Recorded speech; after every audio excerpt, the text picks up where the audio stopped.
What's happening? What's happening? What up, yo? Check it out. It's me, Brian B, and we back at it. It's Wednesday night. That means we getting straight through the ropes. We tagging in our partners, and we dropping leg drops and elbows and whatever is going to hurt our opponent so we can pin them to the mat for the 1, 2, 3. That's right. What am I talking? I don't know what I'm talking about. Yo, it's straight through the ropes wrestle talk, guys. Thank you so much for following. We in another full week, midweek for the Beeline Entertainment LLC. So if you watching us, that means you must have went on over to YouTube and you liked and you subscribed and you shared it and you hit the bell button for the notifications so you can know when we coming back on, because we host 3 shows a week. That's right, 3 shows a week. The first show we host Tuesday nights. Just yesterday, we host the Beeline Web Show. Tuesday nights, 9 o'clock p.m. We talk a little bit of everything. We get straight to the point with it, baby. Had a really good show last night. And if you hear Wednesday nights, we host Straight Through the Ropes Wrestle Talk. For everybody who loves pro wrestling, we talk a little bit of AEW, a little bit of New Japan, a little bit of what's it called, and a lot of WWE. And that's what we're going to talk about tonight, because tonight is SummerSlam predictions. But wait, there's more. We also have Thursday nights, the Beeline Entertainment Show, where me and my co-host Kyle Eric, we talk about everything entertainment. And this week, we definitely going to be talking about San Diego Comic-Con that just happened this weekend. Gave us a whole lot of insight on a lot of new entertaining things that we all want to see. So we're going to talk about it tomorrow, plus the top 5, where you guys can join in the comments and, play along with us. Bah! Listen, yo, it's a brand new day in the Beeline ENT. We got an intro. Let's go. We are STR.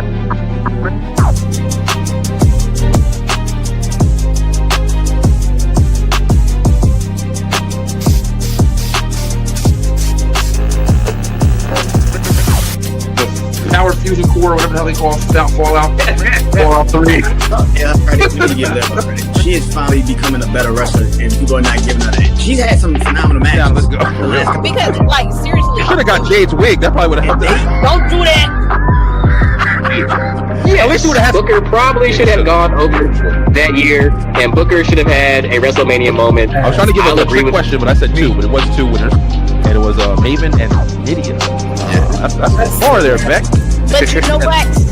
You can't trust Beckford. Beckford. It's time for Straight Through the Ropes Wrestle Talk, baby. Ring that bell.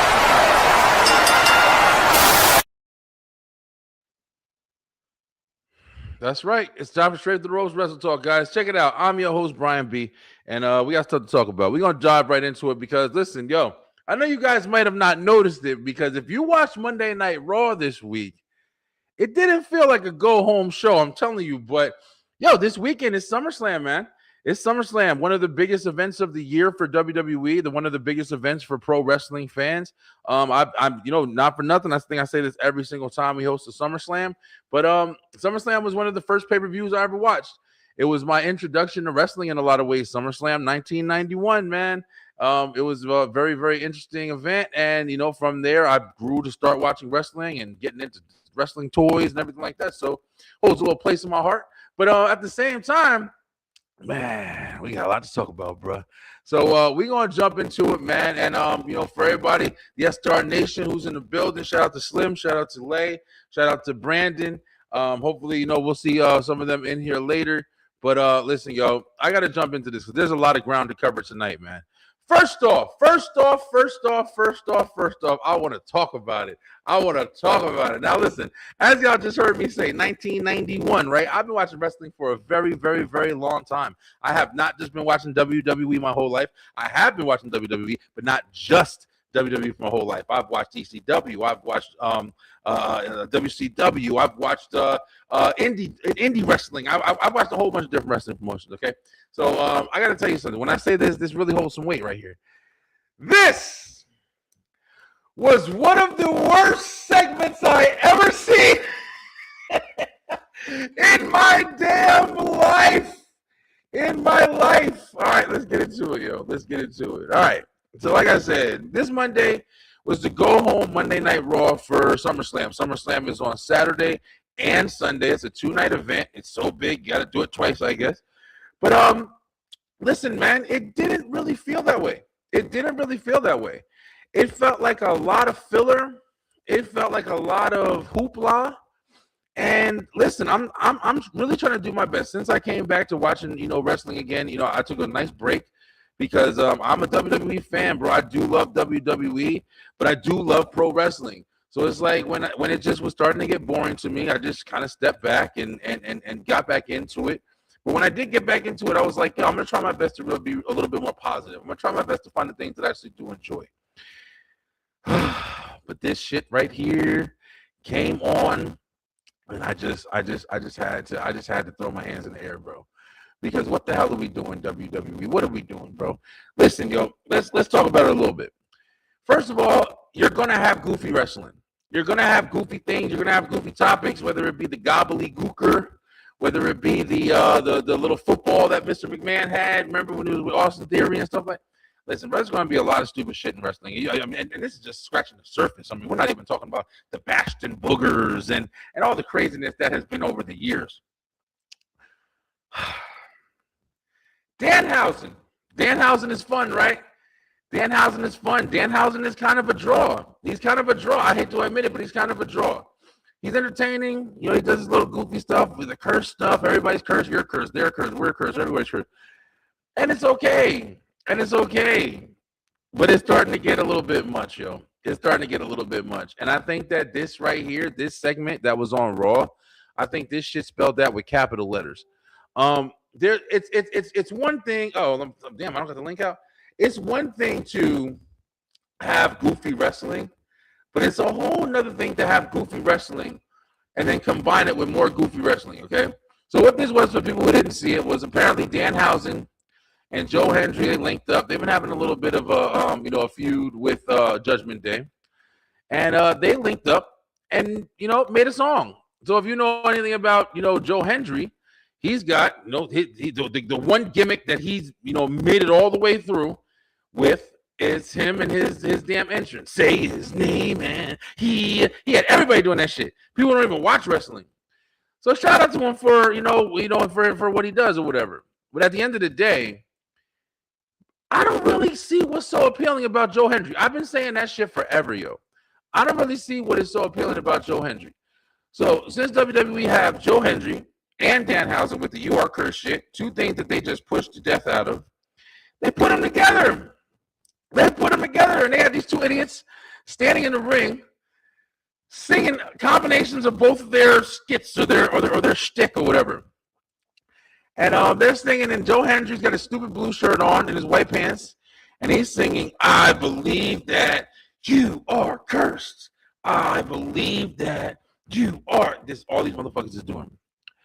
And you're watching Monday Night Raw, and you're seeing, musical segment. Okay, we've seen Elias. We've seen the Honky Tonk Man. We've seen Jeff Jarrett. We've seen a whole bunch of musical talent in WWE. We've seen the Funkadactyls and what was his name? The Funkasaurus or whatever the hell it was. We've seen it all, right? This crowd was silent. Sayonara. That fucking crowd. You could have, yo. I saw my wife. I was like, yo, it was almost like they was in a library, bro. I mean, the crowd was so silent. It was almost like they were in shock of how bad this shit was. Listen, man, I know I'm really going in on it really hard. But like I said, one of the craziest things is WWE, man, they know how to take something and shove it down your throat like a bully in elementary school, bro. I'm telling you, bro, it's ridiculous how they do it. And it's crazy that it hasn't caught on yet for people where it's just like, man, can we give this shit a break, yo? Of course, they had to have the LA Clippers girls and, of course, just more people. And then at the end, they had Ryan Garcia, the boxer. It's like, who the fuck is this shit for? Who the fuck is this shit for? Understandably, I was noticing something when I was watching this Raw, one crazy thing that stood out to me. Michael Cole, when they were going to commercial break in the middle of a match, Michael Cole, he said, "We'll be right back live on Netflix." He didn't say, "We'll be right back live on Monday Night Raw. Nope. He said, we'll be right back live on Netflix. It's almost like WWE sold they soul, bruh. So some real shit. On some real shit. It's almost like this product that I've been watching my entire life. And listen, I know there's people who, WWE has always been like, yeah. I get it, bro. It has been goofy. It has been bad. It has been this. It has been that. But listen, bro. It's always been WWE, bro. It's always been that shit. It's always been the people who came from WWE, whether it was Stone Cold, The Rock, all these guys, whatever, man. They were what you would speak about the company. And now WWE is just a business, bro. It's just a fucking business. It's not anything fun like it used to be. It's just everything is just to sell you something. Everything is just to promote something. Promote everything but the matches and shit. But everything is just to do everything outside of what the fuck you're supposed to be watching the shit for, which is wrestling. And wrestling does include storytelling. Wrestling does include fucking these guys getting in the ring and having more matches than segments. You got a 3-hour show with 6 matches on it. At this point, the fucking main events, bro. I've watched a pay-per-view and a Monday Night Raw that have closed with 2 segments of motherfuckers talking about the same shit they always talk about. 2 fucking promos. And I'm like, what's going on? And you fucking I'm telling you right now, this segment right here, this shit lasted like fucking 5 minutes. This shit lasted like 5 minutes of people being silent until fucking Judgment Day came in here and saved all our damn lives. Listen, bro. All right, listen, I got to tag. I'm going off. All right, I got to get the hot tag. He's back with us this week. Yo, shouting out my man Slim Jefferson. What up, Slim? What's up, brother? What's up? How you doing, man? Let me see. Hold on. Is it me? Hopefully it's not me. Make sure it's not. I don't know if y'all can hear him or not, but I can't. I hope y'all can hear me. Well, I'm pretty sure y'all can hear me. But you hear me now? Man, hold on, bro. You hear me? I'm in here ranting it up. Hold on, bro. Let me see if it's me or not. Give me a second. But hold on, yo. Let me see if Slim got his mic, because I definitely want some help. I want to get one more eye. We still got to do all the predictions, so we're gonna run through this shit. Let me get him back. Slim, you back? Let me see if you hear me. Bro, yeah, sure. Bro. I made a TikTok about it, everything, because I just couldn't believe how bad this shit was, man. And I'm sick and tired. Listen, I have no love for Joe Hendry. I never really have. It's the gimmick, bro. And then people are trying to put him in like main event picture scene shit, and I'm like, are you crazy? Are you fucking crazy? Like how are you guys enjoying this shit this much? But all right, guys, you might hear a double play here. I gotta listen to if it's me or if it's Slim on here. All right, so y'all hear, yeah, y'all hear me. All right, Slim, yeah, you might have to rejoin, brother. Let me see. I got you. All right. So listen, Slim gonna get back in here. I want to get his thoughts and everything about it. But yeah, man, that was one of the worst segments that I've ever seen in my years of watching wrestling ever seen. Let's go ahead and move on to another topic. Before we get to the predictions and stuff like that or whatever. Something interesting that happened. It was actually a lot of stuff going on this week in wrestling. It was a lot of events happening. It was a lot of of course we had Redemption with AEW, which you saw some titles change hands. Some pretty good matches. It was more of a I don't want to say mid. I want to say just like a little more mild. There was still some good wrestling on there and stuff like that. Told a little bit of stories, some title changes and stuff like that. We see, Willow Nightingale is now the AEW Women's Champion, which is good for her, man. She's really good. I do like her. They segue to Mercedes and stuff like that. If you know their history, I think it was New Japan that Willow, put Mercedes on the shelf. So, and she kind of had her, redemption with that. You see what I did there? But at the same time, it's interesting to see her come back in and, just see some new faces. They seem like their women's division is pretty good. It's kind of been the same for a while, and you do miss Tony Storm. I ain't gonna lie, but they're working with what they got. But all right, Slim's back. Let's see what's up. Slim, what up, bro? Can you hear me now? Oh, damn! I still can't hear you. I'm trying. Damn, I'm hoping it's not me, bro, because my stuff has been kind of jacking up a little bit lately. Let me try to play something and see if it's me. It might be me. And I'm over here blaming you and stuff. I was like, all right, hold on. I'm about to see if it's me or not. Yeah, it's me. It's me, Slim. My bad. I ain't fucking you up. Slim, go ahead. Take the troll. What did you while I'm getting my mic and stuff together, because I can't hear you talk, but what did you think of the Danhausen? I'm gonna put it back up and everything. The Danhausen Joe Hendry situation, whatever. Let me know your thoughts on it, and I'm gonna fix my mic. This is probably the worst segment I've seen in an incredibly long time as a wrestling fan. This is the stuff that gets you looked at funny if you want to introduce your friends to wrestling. If I had people over and this came on the screen, I couldn't even defend this. And you and I have seen probably some of the most cringier stuff in wrestling. We survived the Katie Vick storyline, fucking Giant Gonzalez fucking up Undertaker at WrestleMania. There's been so many cringe-worthy stuff that this just wasn't it. Like, this simply was not it. It was probably, I can say, worst segment of the year. And the thing is, I love Joe Hendry. I love Danhausen. I just think that those two together didn't work. It didn't work at all. It didn't work at all. Listen, bro, I know you just went off. I wish I could have heard it. I don't know what the fuck went on my speaker or whatever. But yo, listen, bro. That Joe Hendry segment. I don't know. Listen, bro. I think I said everything that I had to say on it, because it's one of the things where it's like I was trying to justify. Like, I know we've had goofy wrestling in the past, but it's just like that shit was just so. It was so corny and so uncalled for that.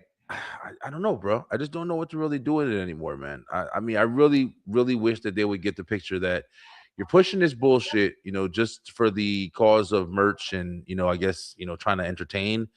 But you should be putting a lot more effort into pushing these damn matches, and especially going into Summers. Can you imagine? Yo, Slim, this was the go home show for SummerSlam. Didn't feel like it. Hell no, not in any type of way. I mean, my thing is, man, like, I know you didn't hear it, but let me repeat it right quick. We survived so much cringy stuff as wrestling fans, and if you had friends over, you couldn't even defend that segment, man. I'm telling you, they'd be like, "This is why you watch this. Like, this is why you watch this. Like, you can't even defend it." And the thing is, there's two people who are over as shit, but you put them together, it was boring as hell. Like, I love Danhausen and I love Joe Hendry, but like that was not it. And especially, like, I guess you can consider LA a wrestling city. Like, they weren't even hyped for it. Like, at all. That crowd was silent, bro. That was the quietest I ever heard a fucking crowd while something was going on in wrestling in my life. But yo, check it out. Hey, Slim, you think we talked about it? Hold up, hold the phone. Yo, we already got, he heard us in here. He heard us through the grapevine. He keep tagging in. Let's go. Mr. Brandon Janu. What up, B? What up, fam? Chilling, bro. Glad to have you guys on. We're going to definitely get to the predictions. Probably, I would say probably within the first half of the show or second half of the show. But yeah, hey, B, we just talking about, I heard us talking about that god-awful Danhausen and Joe Hendry segment that happened on Monday. You are cursed. Don't get me started, bro. I already fucking went in a couple of times. B, how'd you feel? Yo, fuck it. How'd you feel about Monday Night Raw as a whole?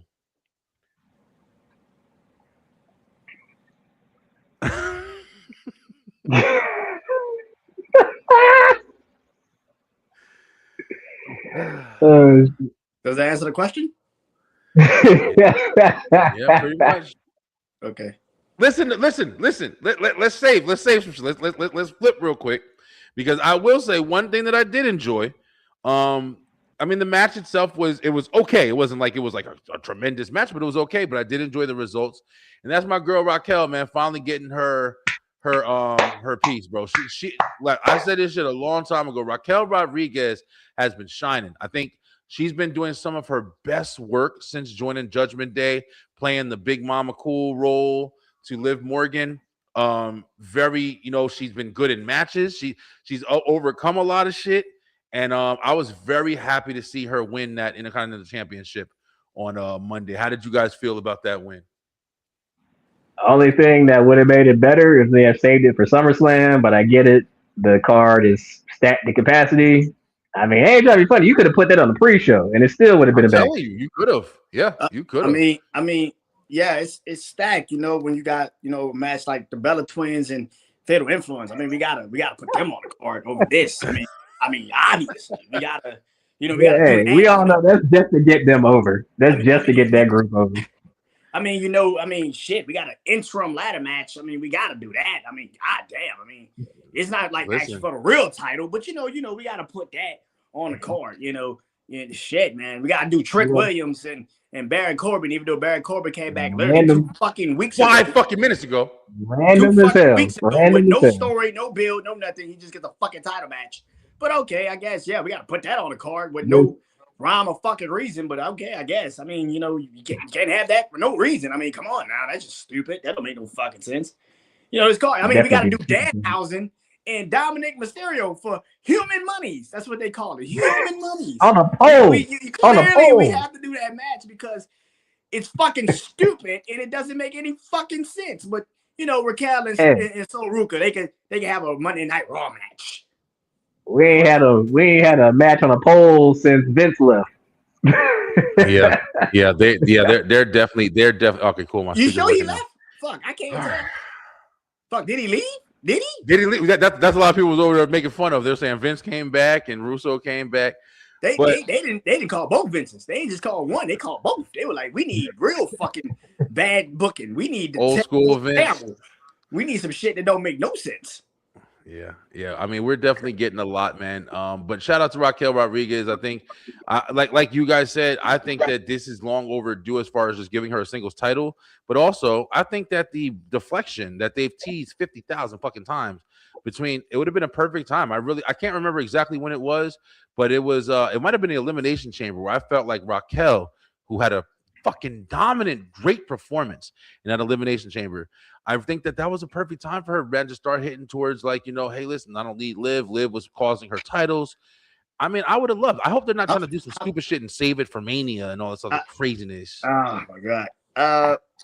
Yeah. I think what's gonna happen is let's just be real here for a second. Even though Liv has earned her spots and earned her reputation, she's gone from that no-name person on SmackDown to the superstar that she is. That's without a doubt. But this world title reign has been lackluster. It's been lackluster as hell. I mean, they've had no direction for her ever since WrestleMania or ever since the Saudi show. And then, not trying to be funny, it's like y'all trying every way which to figure out what to do with Rhea, but y'all leaving Liv in the wind and shit. And then when y'all finally figure out Rhea's hurt, we're gonna have an interim champion. And so my thing is though, I feel like what's gonna happen. Really. Exactly. I feel like what's gonna happen is Io's gonna get the title, Liv's gonna go into a jealousy mode, and then she's gonna be like, "Oh, sister, please give me a title shot. It'll be fun. We can have a good old competition." But Slim, this is what's crazy. That's if they do that after the IC championship, Raquel and Liv's feud, without a fucking doubt, is world championship material. I mean, there's story, there's build, there's engagement. Having them face off in a giant event like a SummerSlam for the biggest championship on the brand is the smartest move to make if you were a fucking good storyteller. But at the same time, it's just like it's like they're just not pulling the trigger with anything. Like you guys said, and we've seen it on Unreal now because they show us their bullshit, literally. And it's like they don't have any kind of investment in anything besides what they want to invest in. The train for having Liv and Raquel left right after you took Raquel out the Queen of the Ring and you let Liv be in the finals. That shit left the fuck. That Made shit no left. sense. That No shit fucking made sense. no fucking sense. It never made sense. It was stupid as fuck to do, and it just didn't make fucking sense. Now At put the belt on SummerSlam. Raquel. It would have been at SummerSlam. Listen, putting the belt on Raquel is cool. That's great. I'm happy for it. But at the end of the day, let's see what the fuck happens. Because at the end of this conversation, it sounds like we all know where the fuck this is all going. What you should have done is this with the world title, but instead you're gonna have it with the Intercontinental Championship, which makes Io non-fucking existent in the fucking women's title reign. Like what She the really fuck is. doing? Bro, Because she now you have- Io Sky is fucking is afterthought It's material. like, what do you do? Because you give her a belt that's fucking cold as a motherfucker. You're not gonna what you're gonna move Roxanne because you're gonna move Roxanne Perez up to fight her until Stephanie comes back. Is Stephanie coming back at SummerSlam? Because that's what fuck I'm assuming. Yeah, probably. What are we doing? Are we having Becky and fucking Io for the next couple months? What the fuck are we doing? Like, I don't understand this decision making. We now know AJ Lee's about to leave and go to SmackDown because Punk's on fucking SmackDown now. So that's a one woman removed from Raw. So what the fuck are we doing? It's like they don't know what the fuck they're doing. It's like, bro, is Naomi coming back? Is Naomi coming back? Because if that's the case now, we got something. We got to cook. We got something here. Naomi That's didn't not the case, even have a baby yet. Yes, she did. A little too early. Nah, she didn't have the baby yet. Yes, she did. Those are all fake ass pictures online. Yeah, she didn't have it yet. No, when Jay and Jimmy did the fucking back and forth, Jay he was like, "I like your newborn baby." Get the fuck out of here. Okay. She didn't have that baby yet. Did she? Yeah. Bianca's the one. Probably want to say private. But yeah, like, Get the fuck out of here. I didn't notice that. But yeah, like, I think it was like during WrestleMania. It was like, yeah, you just dropped the bomb right now, B. I'm telling you right now because I saw there was a whole bunch of fake pictures online. No, I'm not watching that. That shit is fake as shit. But I'm talking about like Jay and Jimmy was doing. I think like the fucking hot wing shit. The you know they do like the dual fucking shit. Oh, Hot ones. Yeah, the hot ones, and they was playing like a football and some shit, and he was like, "I like your newborn baby" or some shit, and that's how that like. So yeah, she already had the kid. Yeah, it was like a evolution of last year was when she won the what's it called? It was last year, but SummerSlam when she finally. Yeah. It was like that's right. Yeah, it's been about a year. Hot. So it's been a White year. hot. So it's like around this time, really. Yeah, that's right. It really was. Damn, you just dropped the bomb right now. I didn't realize that. That kind of makes you question, like, if Naomi never gets pregnant, what the title scene looks like from there till now. More interesting, I'll tell you that, because Naomi was fucking killing it. Naomi was fucking killing it. Do you even put a trick on Stephanie winning that bitch? Because at this moment you needed her to have some adversity, right? Stephanie fucking born too, bro. Never made sense. Stephanie Victoria was born. It's just me. But this is the problem with this fucking company right now. They don't have direction. Despite what the fuck they believe in their heart of hearts or whatever the fuck they tell themselves. Yo, this company sucks. They have no fucking direction. Most of the people that you're pushing have already been pushed. So that's why we do not give a fuck about a storyline that you're trying to tell us, because we could care less. It's like, bro, if Liv keeps the belt at SummerSlam, what is the direction? Because if you're telling me it's Roxanne, why? Yeah, it's got to be one of them, man. It's got to be one of them to tell some kind of story. But listen, we're going to get into it because we got some predictions to tell. So I was thinking about it. It was going to be an easy way we could do it because I didn't want to do a fucking 4-hour show. So to do predictions, we're going to go down the card. Let's start from the bottom. And I guess we'll pick which matches so we can get to the last two big ones at the end. But let's talk about, do we want to see it? You know, and then who we think is going to win. So then we'll be able to, you know, all three of us will be able to give our descriptions and what we feel so we can go into it or whatever. But let's chat out the predictions, man. SummerSlam is Saturday and Sunday. Now, I don't specifically know what day is on Sunday, what day is on Saturday. Just fucking SummerSlam, right? Deal with it. Pretend like it's 10 years ago or 5 years ago, whatever they started that shit. All right, let's just kick it off. Yo, first match. Let's talk about, like we were just saying, Liv and Io. You know, I'll kick it off. Like Brandon just, you know, said his piece on it. Like literally, this is an afterthought match for me. I don't see anything here. I said this shit before. Liv has had more of a confrontation with Danhausen than she's had with Io, man. Io's kind of just been like fluttering around in the background.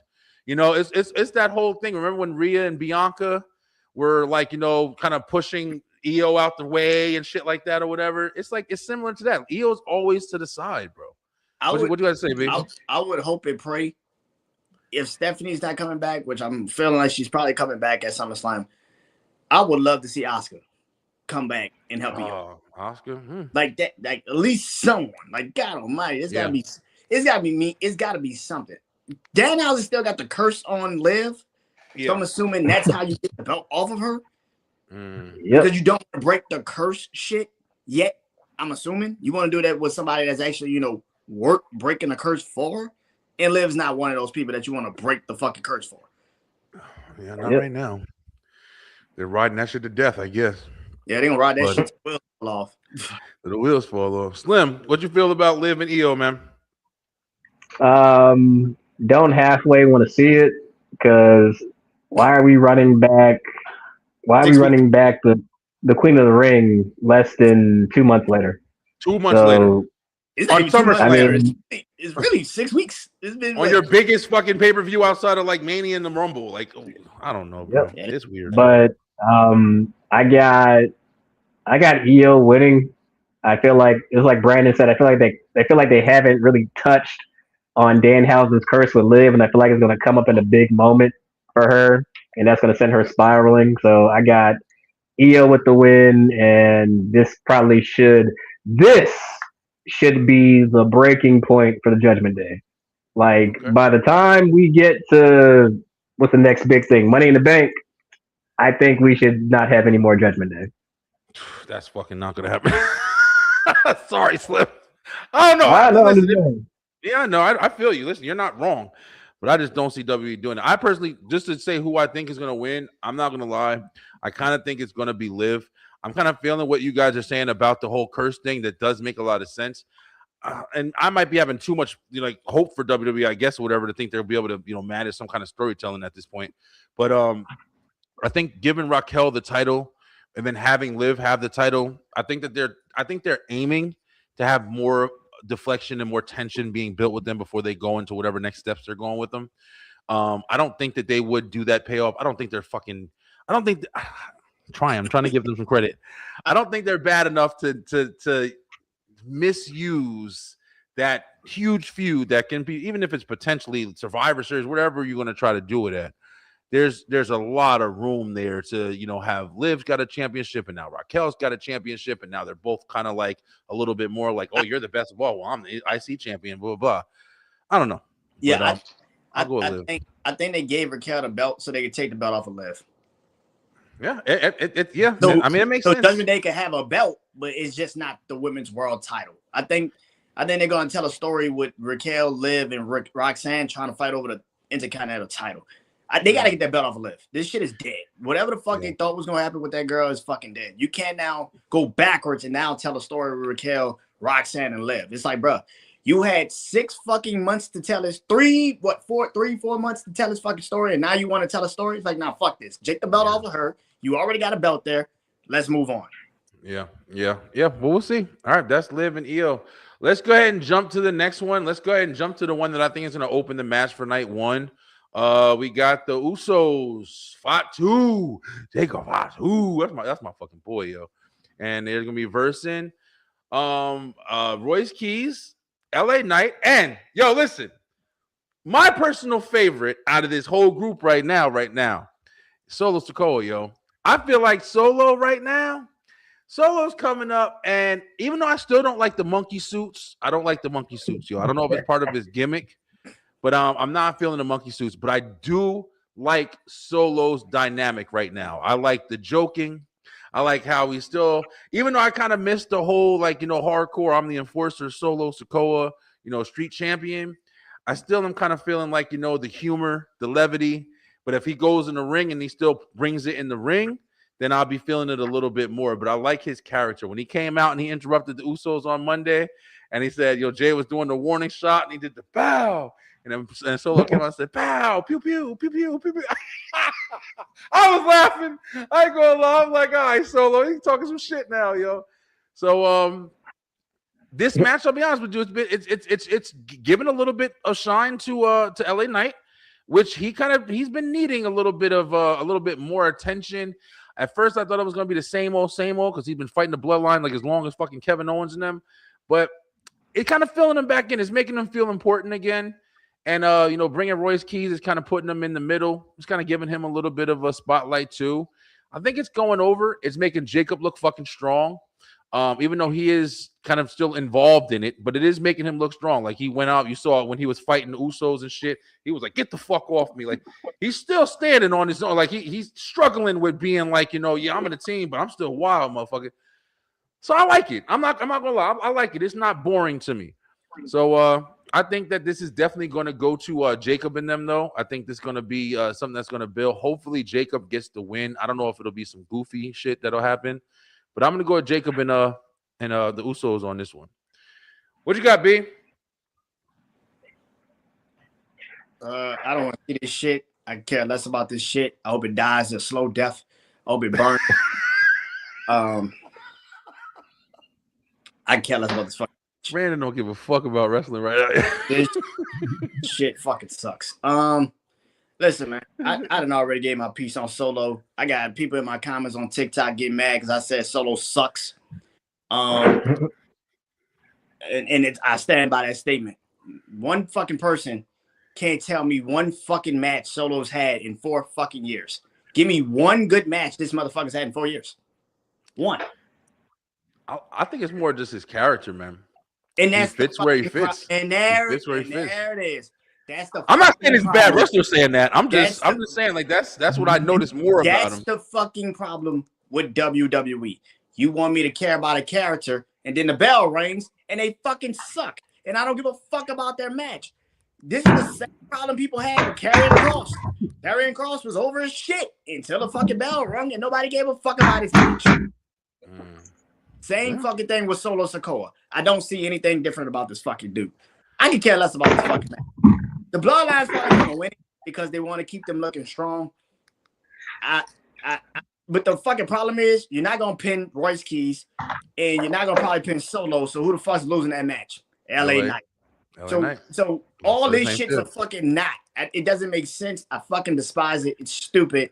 And I'm sick of this shit, and I can't wait till this shit ends. I really fucking can't. Like, man, listen, man. The Bloodline sucks. This storyline sucks. This version of the Bloodline sucks. It's not good. Not fucking good at all. Nothing about this shit is entertaining.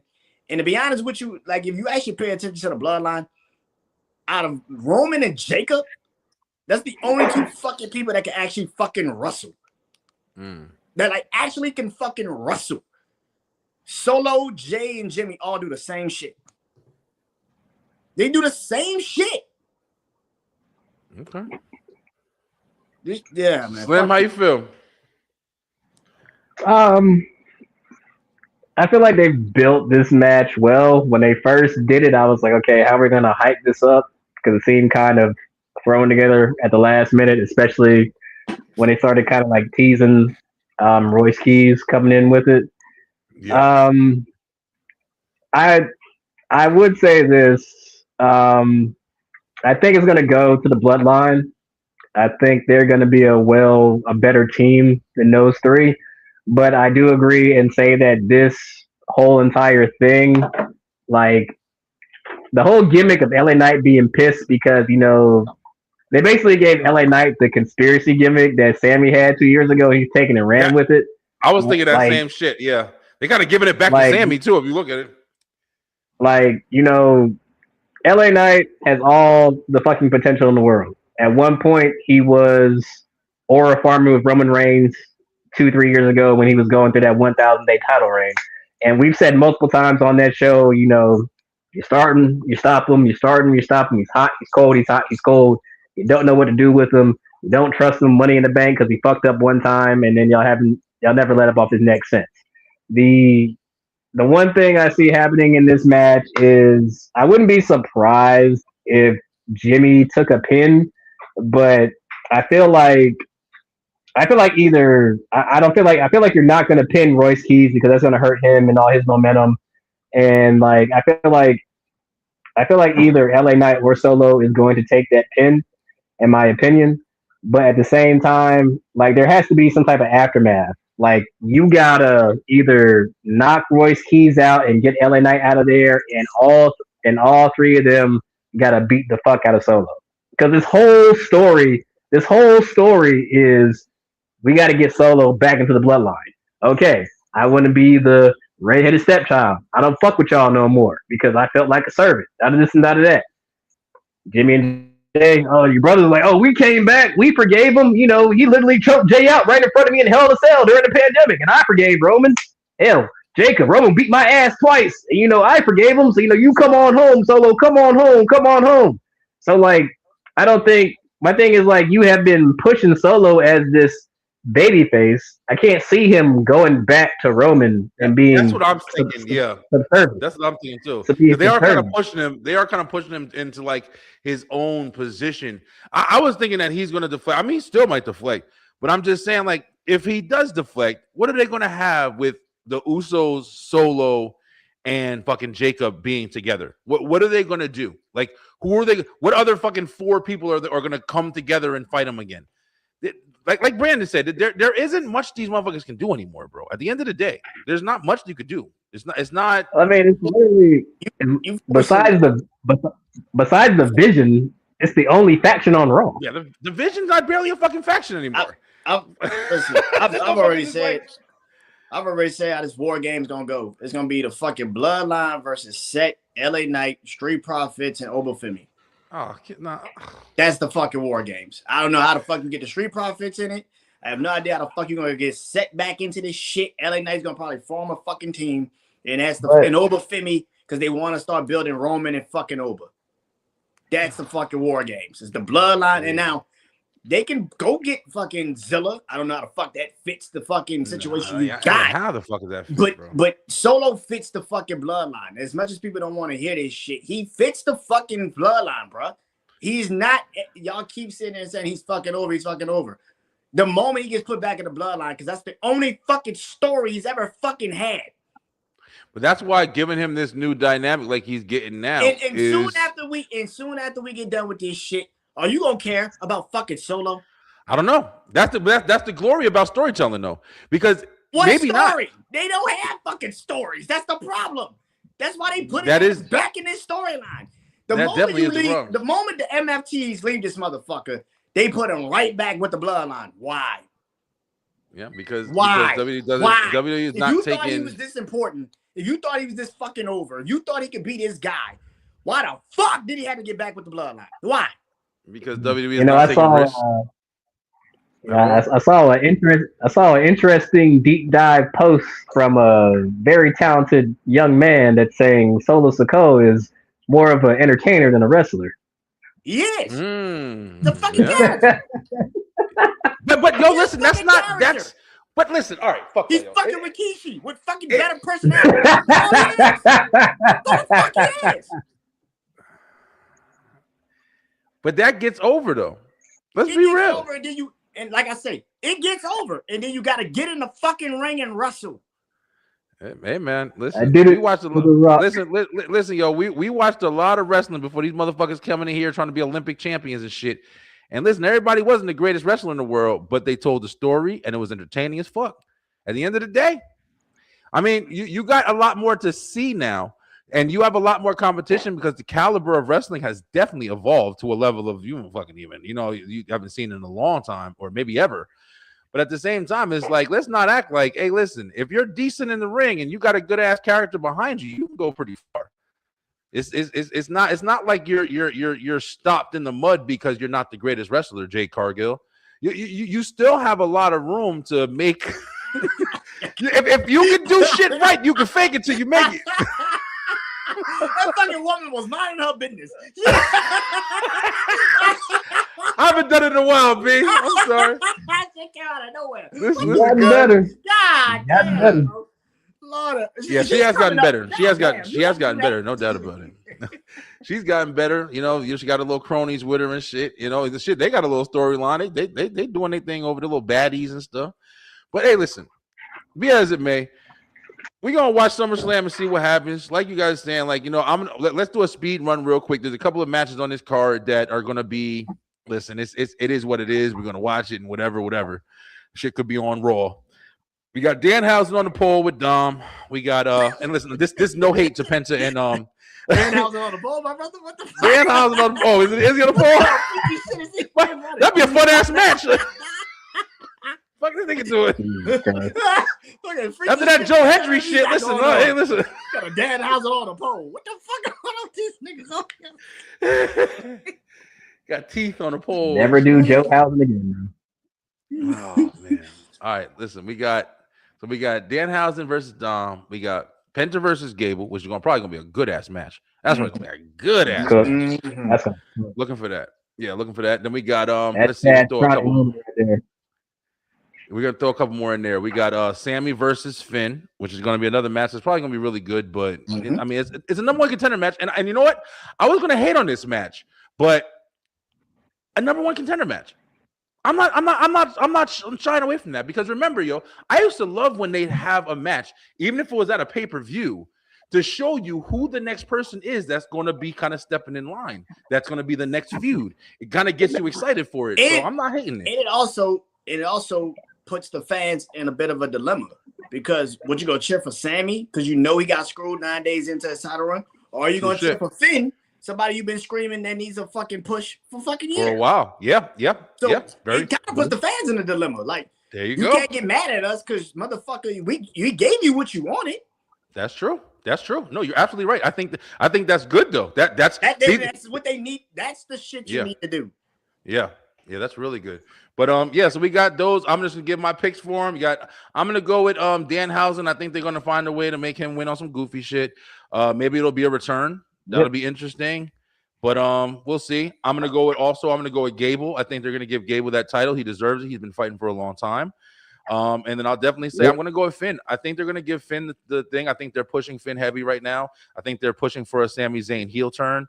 And I think we're gonna see Sami maybe flip and do some shit after Finn wins. So we'll see where it goes. But those are my 3 picks for those matches. What you got, Slim? I agree. Same with you all the way down the board. I feel like Danhausen at SummerSlam, they gave this man an ice cream truck for the week, so you know he's gonna win. It's true.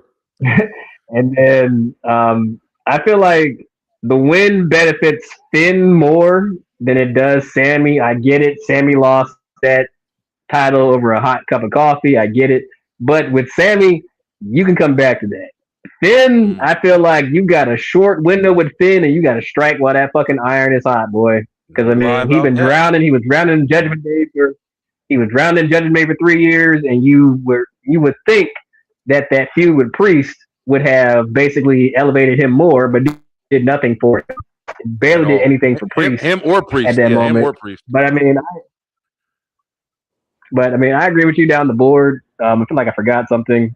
But I agree with everything you said as far as the matches for those 3. I agree with those. Okay, what you got, B? I got Danhausen. I don't know who could come back for Dom at this moment. It's kind of, I'm assuming Joe Hendry's going to be a part of it, and that's kind of how he gets the win. Or they're going to find a way to get something stupid's going to happen. Danhausen's going to win. I mean, it's like I said, they're not going to pull a trigger on Danhausen when they've been pushing his ass like this. So Danhausen's going to win. Dom does have Omos though. Remember AAA. So you don't know. Yeah, you could do El Grande Americano. I mean, that's the one that pop up on his ass because they do have a match coming up, so that could be the one. So they could use the AAA storyline and kind of help that shit. I mean, or you could have the new group that just came in. They could kind of come in, and fuck them up. So I don't know. There's so many ways they can do it. But I got Chad Gable. Shout out to my brother Ryan Gray. North South Connection. I actually previewed this match for him on his podcast. We talked about this match, and I had Chad Gable then. I got Chad Gable now. I think you cannot have Chad Gable go for another Intercontinental title and he fucking loses. That's fucking stupid. True. That's just fucking stupid. And especially a Penta, who's had the belt for a good stretch of time. time. For a while. Yeah, exactly. We can take about. And when it comes to Sammy and Finn, to be honest with you, it depends on who wins the title the next night, the first night. Because if Sammy wins, if Punk wins, I think Sammy wins. If Cody wins, I think Finn wins. Okay. I think it depends on who. It. Because we just had Punk and Finn. We literally just had Punk and Finn. We can't go backwards. So I think the feud is going to be Punk and Sammy for the title until Cody comes back from Street Fighter. Okay. And I think that's right. Cody gonna be going there. And if Cody wins, then it's gonna be Cody and Finn because you got two former Bullet Club members, and you can tell that story. Please tell it right with fucking Cody coming back. Yeah, they're back not with gonna tell it right, but we already know they're gonna try to tell it. So you already know. You know. They're not gonna tell it right, but they're gonna try. Heel Cody coming back to fight fucking Finn. That would be good. That would be good. And that would be fucking good. That's what I think. I think if Punk wins that Saturday, it's gonna be Sammy and Punk. I think if Cody wins that Saturday, it's gonna be Finn and Cody. That's what. Fuck that. So listen, I don't know who wins this match. Brandon, all I know is gonna be a great match. All right, listen, B, you just started something, so we got to cut real quick. Hold the fuck one. SCR Writers Room reporting live from SCR Nation. Check this shit out. Brandon just fucking listen. Let me tell you something, WWE. You stole our Trick Williams shit, and you're using it, and it's getting them over, right? So you better listen to us, because Brandon just said something very, very fucking. Listen, this would be the perfect opportunity to pull the trigger, literally, on Cody Rhodes on some heel turn shit. A returning. He doesn't gotta be out for months. He could be out for just a little bit. Let him come back with the black hair. Let him come back if Finn does get on some world title going shit, and he goes up. Whether it be like you said, Finn versus Cody, Finn versus Punk, whatever the case may be.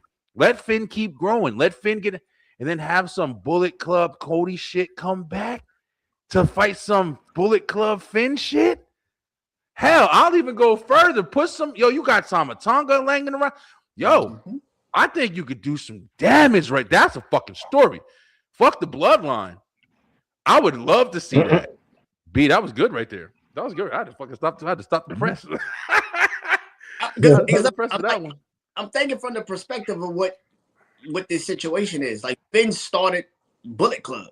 That's right. Cody was in Bullet Club. It would make sense. And Cody elevated, because remember, Cody Rhodes is the reason why we got AEW. To be honest with you, he's the reason why we have eyes on the fucking indies the way we do. And I've said that shit from the beginning. And Cody Rhodes is he bought that presence, man.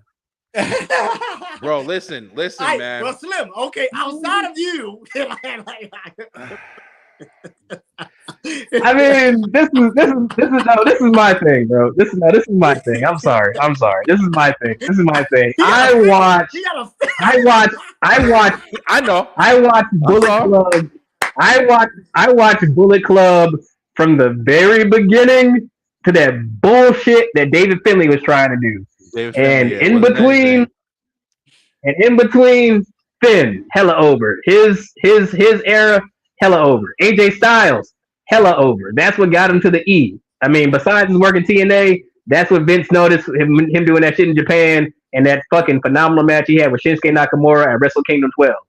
Fucking Kenny Omega's era is solidified. I want people to stop lumping in Cody's shit with Kenny Omega. Kenny Omega and the Young Bucks is the reason that shit blew up. Cody had the business to say, hey, Hot Topic, take these shirts and we can blow them all up and do this shit. But like, I ain't gonna lie, Cody's influence on the Bullet Club is this minimal. His whole gimmick in that shit was he wanted to take over that shit from Kenny. That was the whole Bullet Club Civil War. So I mean, like, real, man. I get what y'all was saying. I get what y'all was saying. The only thing I really need out of this Punk and Cody match, I do need a Cody heel turn. I need that, either that classic. You all need that shit. And I think Finn's. This is why I say it's gonna be, if Cody wins, it's Cody and Finn, because I think Finn's the perfect person to feud with for heel Cody, because you just said it. In Cody's mind, I made the Bullet Club profitable. You might have started it, But I'm the one that was like, put these shirts in Hot Topic, go all around and put these shits all around the world. He's in his mind, that's a fucking perfect heel, right? Because I'm the fucking final boss. I'm the real reason for why the fucking Bullet Club really got popping. That's what you can sell it as. Yep. I mean, Bullet Club, and like I said before, like I said, I didn't even just say Bullet Club, bro. Cody Rhodes put the indie scene on the map. Cody Rhodes made you look elsewhere outside. And again, that's what it was, bro. I remember that shit. Tactic. That's another heel thing. Like, I'm the reason for the fucking indies popping off. Like, nobody knew who the fuck you was, Finn, before I'm telling you, bro. The indies really the thing. Even though Finn was already in fucking WWE and doing his thing, but it's just like, but he didn't bring that presence. Yeah, he didn't bring. But he can use that. He can use. Yeah, like I said, because my feeling with Cody turning heel is like it's hard to turn him heel in a WWE fucking setting. It's gonna be damn. Yeah. So, but you need something. Because they look at him as the next Cena. You gotta need something that's going to it's going to hit different. Feuding him with Finn would be the perfect fucking person. Oh yeah, there ain't nobody else. You can't feud him with Roman. You can't feud him. There's not anybody else, man. You can't feud him with Seth. There's nobody else that's. Punk, but I don't think. I don't. Listen, but I don't see him and Punk feuding after SummerSlam like that. I think a lot of people think they will. I don't think they will. I think this is why they're gonna have one match, just so they could get to WrestleMania. I think Punk is on some has-been shit. I ain't gonna lie. I've been thinking it for a long time. I think Punk. I think everybody wanted Punk for a while, and now that he's there, that title win that he just did kind of solidified the fact that you're just here to do what you want to do. You're not here to elevate the product. You just want to win the fucking titles that you want, so you can feel good about your retirement. And that's what I feel. Has he put in some work? He's definitely put in some work, but. He's not elevating shit to me. I don't know. I mean, that's kind of that's fucking all these fucking dudes nowadays. That's because they old. Yeah, I know. All these niggas are Roman's got a old as dirt. Roman's got a title that he doesn't need at fucking all. Absolutely right. Like he has a belt that he doesn't even need. Like, bro, what the fuck? What do you do with that world title? And by the way, if you beat Sex at SummerSlam, who the fuck is next? Let's just talk. Listen, there we go. That match. Go ahead, B. Give your opinion on it, because this is a good segue. Because honestly, you're absolutely right. He doesn't need that. The thing with CM Punk, you just said it. The thing with CM Punk that I'm just talking about. The thing with Cody, even Cody's fucking. Cody's fucking 40 years old. Listen, I love these main events are gonna live up to the billing. Why I do not care about both of these main events is because you got 4 dudes that don't need the fucking belt at all. You got 4 dudes that literally do not need the titles. Like, you have feuds with them without having any kind of championship involved. These 2 matches can main event SummerSlam without belts on the line. Yeah, absolutely. I firmly agree. I firmly agree. Problem. It's like they can have the matches without even the belts on the line. And the fact is, that's the fucking biggest problem with this. It's like, bro, they're not elevating the titles. Do you know that even in Seth and Roman's promos, listen to them. They're not saying I want my. He might have said it like once, but mostly Roman is saying I need to beat you. I need to beat you. That's all he's saying. Listen, I talked about this. I just talked about this. I talked about this last night. I got it on fucking TikTok too. I literally said they fucked up this feud the moment Roman Reigns started to talk about some I'm 1, you're 2, the Shield. All shit. that. This shit killed the feud for me personally. So I'm like, bitch, I've watched this shit for 12 fucking years. I know everything about this feud. Instead of y'all being on some respect shit and being like, listen, this is our last time probably fighting each other ever. Let's keep it that way. Let's just have one-on-one. You want your belt back. I got your belt. Let's see what happens. It's hard with all that history, all though. This feud, all this Shield shit. Bro, it's been 12 fucking years and y'all still talk about the fucking Shield. But that's because it's in front of us, though, bro. That's the thing. It's not like we can forget what is history. Here's the problem. That's what sucks. Here's the problem. It's nostalgia. Yeah. It's like you don't have an idea how to tell a set in Roman story without going to the Shield. Now you can't because it fucking exists. No, it's because it's the delusional. It's because it's the only story they have with those 2. Oh, go ahead, Slim. And my bad. I mean, interrupt. My bad. Go ahead. I mean, first of all, I think Roman and Seth is going to be a masterclass in storytelling. It can definitely possibly be one of the candidates for match of the year for 2026. Um, but the only thing is, there are some delusional people. I get what you're saying, that just look at the Shield and be like, okay, this is a nostalgia match and everything like that. There are some delusional people who still believe that Moxley is going to come the fuck out of nowhere and play I don't know how to Peacemaker, feel. which we know is not. That is the stupidest motherfuckers on the planet. That is I don't fucking understand crazy. that Yeah, shit. yeah, that's crazy. And but I mean, honestly, the way I look at it, like it's like you said, this match couldn't even have to be for the title because of how personal it is. It reminds me of that '05 rivalry between Triple H and Shawn Michaels, where they hated each other so much. And Triple H just so happened to be the champion and shit like that. Yeah. So I mean, like remember that's the vibe he's giving. Like it's like it's so personal. Like you just so happen to have the title, and that's my consolation prize for beating your ass. But Yeah, like right now, it's between me and you.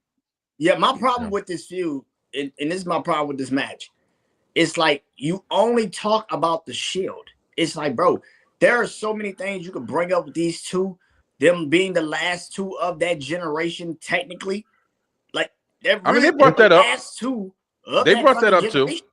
Yeah, That's I still mean, in that the was one of company. their first promos with how they were saying, like, listen, we know we're at the end of our fucking And that's rope. what I'm saying. Like, there's Yeah. so many other things you could have went to, but Yeah. you still talking about a fucking chair shot that happened 12 years ago, bro. Roman has hit this nigga in the back with a chair 2 fucking occasions. 2 times already. and he still got it on. They still sold it on Raw.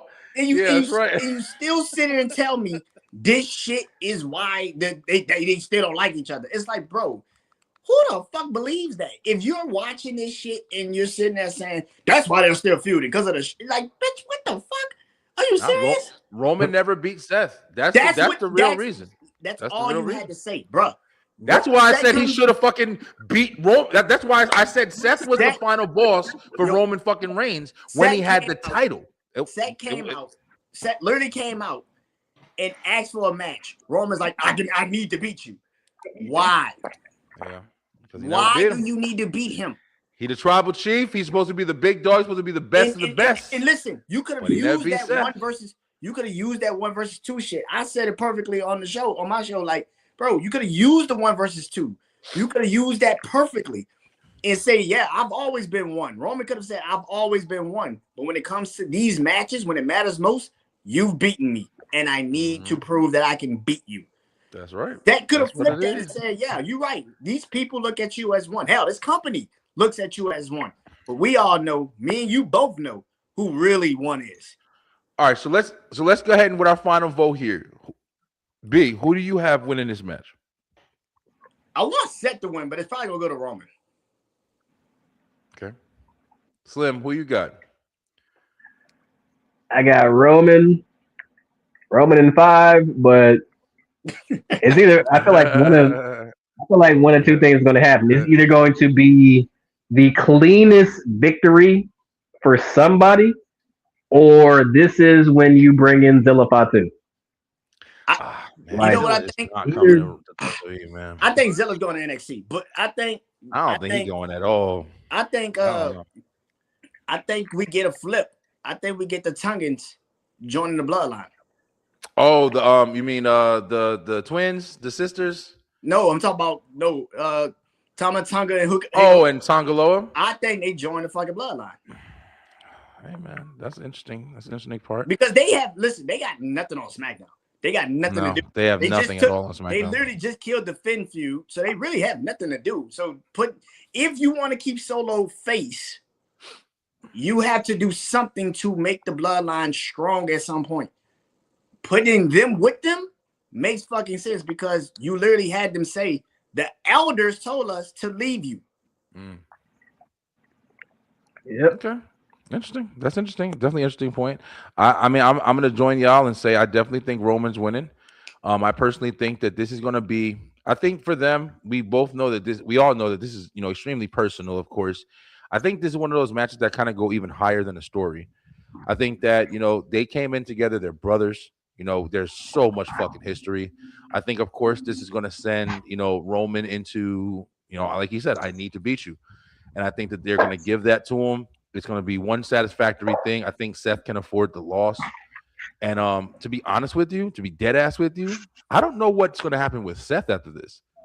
That's what's the most interesting that I don't think people are really paying attention to. Remember, bro, Seth Rollins and these niggas, yo, these motherfuckers is getting up there, man. People are showing the damn videos and stuff now of him and his balding head and stuff. And I'm like, yeah, he getting bald. He's getting bald. Like, damn, yeah, bro, your shit is getting really thin. Seth is he's starting to appear on more shows. He's starting to get more live in entertainment.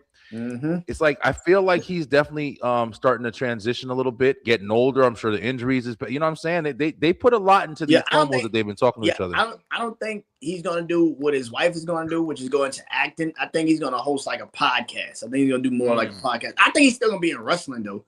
I think so too. Just a lot more limited. I just think he's gonna take more of a step back. Yeah, me in too. the ring compared to where and that's why I keep saying they could have told this story way better than what the fuck they told this story, bro. It's just there's so many other levels of this. You two group, like you said, y'all. That first promo set cut was the perfect fucking promo to set up this storyline. Instead, you went backwards. Yeah. No, yeah, you're right. Well, we'll see. I think we all got Roman. I mean, that's definitely going to be good. We're going to try to run through the rest real quick. We're not going to do too much. We definitely got to talk about some of these. But, I mean, we did a good talk with Cody and Punk. Who do we got? I'll start off and just say, for some crazy reason, I feel like Punk is going to win this. I feel like it is a combination of what Cody's doing. I feel like Cody, there's no fucking possible way you're going to take the belt off of Cody and give it right back to him again. They've done that shit.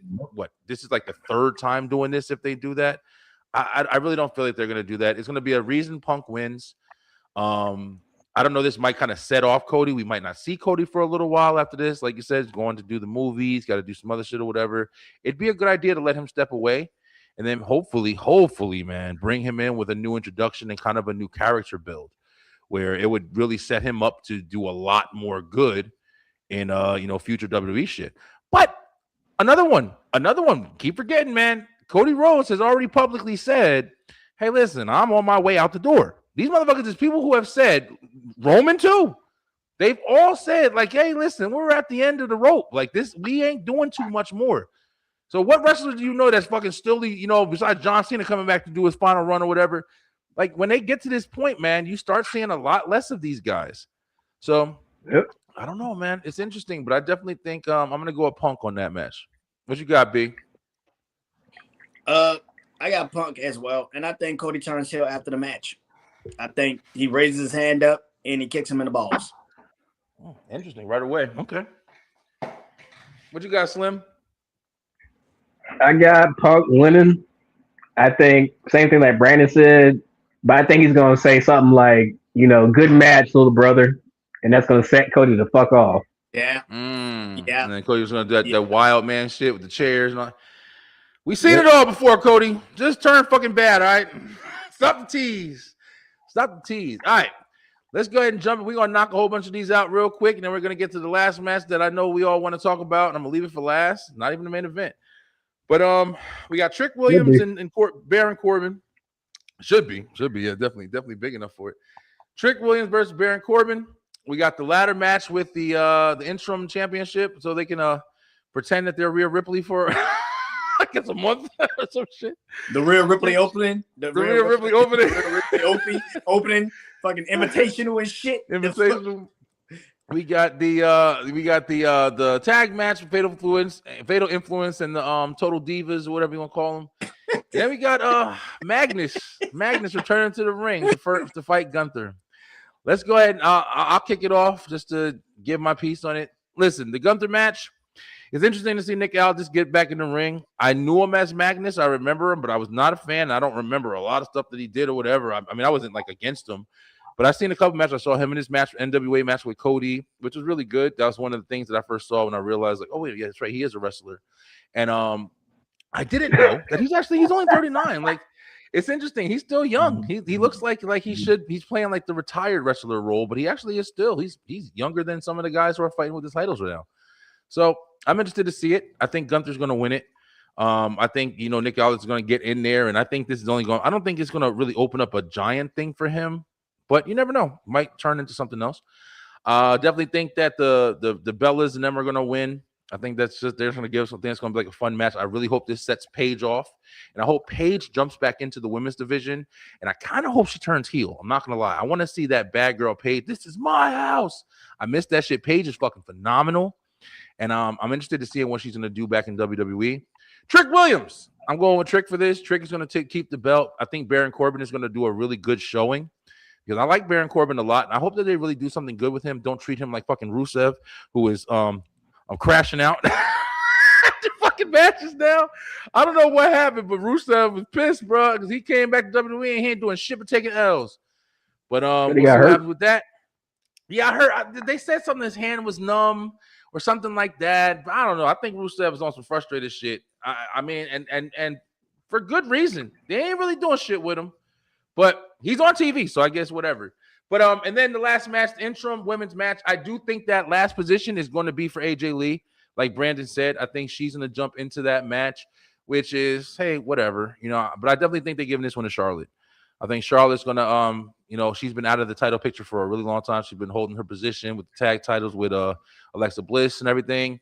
I think we're going to see Jade Cargill and Charlotte, in the next, round of women's championship matches and stuff like that. So that's just my idea. But that's it. What you got? Let's go to B. B, what you got, man, for the last matches before the last match? I got Trick keeping the belt. I think either Melo or Ricky Saints gonna cause Baron Corbin. Interesting. I'm assuming I got Fatal Influence. I think if you gonna go all the way with them, go all the fucking way with them. Win, let them win. Fuck this bullshit. Okay. Let them win. Like it doesn't make sense to put them on hard, then lose just because you want to push Nikki and Brie. And I do think AJ Lee's gonna come back, but I don't think she's coming back in that ladder match. I think she's coming back to save Paige from the Bella Twins. Okay, interesting. Shit. What else you said? Who else? Oh, we got you got the ladder match and Gunther and Aldis. Yeah, I got Gunther. I got Gunther winning that. Nick Aldis is officially back as a wrestler, which I am looking super fucking forward to because SmackDown fucking needed it.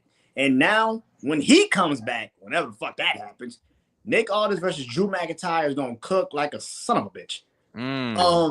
Okay, that's right. I forgot about that. Oh, that shit gonna hit. And on top of that, just like Finn and Cody, you just said it.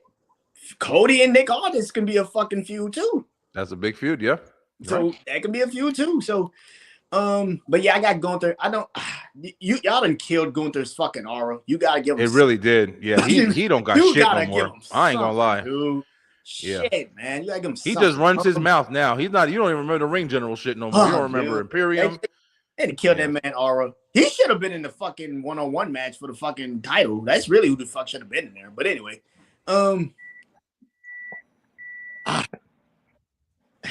got Chelsea Green winning the title. Oh, please. Listen, please let that happen. I got Chelsea Green. That's my dream. I love Chelsea, man. The reason why I got Chelsea winning this because, yes, even though you could give it to Charlotte and Jade should cancel each other out. Like, I don't think you should give it to Charlotte just because she's Charlotte. Like, you need a reason to give it to her. Putting the belt on Charlotte at this moment is like, so what the fuck did you keep it away from her for all this time for?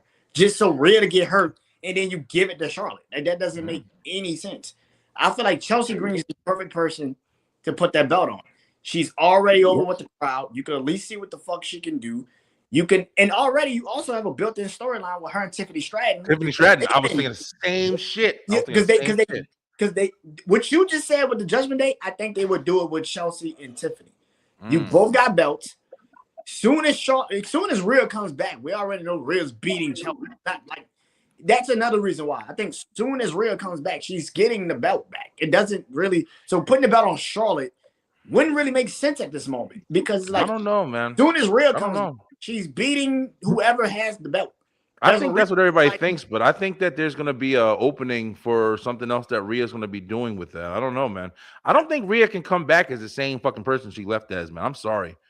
I don't know. We shall see. But I think that I think Chelsea's the perfect person. All the feuds you do have on that company, her and Blake Monroe, her and Jordan Grace, you don't have to put the belt on Charlotte because then you're gatekeeping it again from a lot of these women that already don't have opportunities. You fucking right about that. Chelsea, you put it on Chelsea, you at least open the door up for JC Jane and her to have a rivalry. You open the door up for her and Blake Monroe to have a rivalry. There's so many more rivalries you can have with Chelsea as champion than Charlotte. Because Charlotte Blake Monroe too. Already in a feud with Jade Cargill. It doesn't make sense to put her, give her a belt. And you just remove Jade from the fucking WWE Women's title. So why would you put her back in it? I don't know, man. Yeah. I definitely feel you. I think that's really good points right there. Slim, what you got, bro? You got 4 matches. I got you. Well, first of all, Baron Corbin shouldn't even be in this match. He's been back for less than a hot tamale. It should be a fucking triple threat between Saints, Carmelo, and Trick. Mm-hmm. It should be a triple threat. But all in all, I got Trick. I think that's gonna be don't get me wrong, I love Baron Corbin. Baron Corbin's probably one of the best workers they have that came back. He's safe. He's very talented. But I think that Trick wins that one.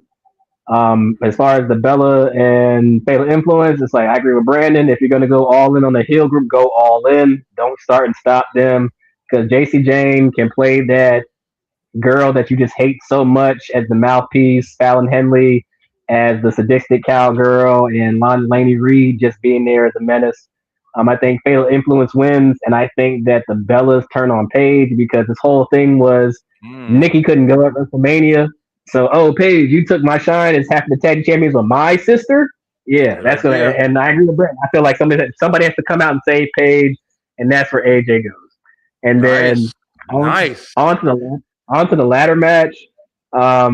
Y'all already know I'm a big Charlotte Flair fan, but I already know what's gonna happen. If you gave that title to Charlotte Flair, the fucking internet would erupt in chaos. Call it white privilege, Flair privilege, whatever you want to call it, and they would kill that shit. I agree with you. Burn that bitch to the ground. I think out of everybody in that match, I agree. Chelsea is the perfect person to give that title to. Number one, I would love that, man. I would love that. Number one, before Rhea's injury changed things, you were already teasing Jade versus Charlotte at SummerSlam anyway. You were. And you already were. I still think that's a good feud, and it don't necessarily have to be for a title.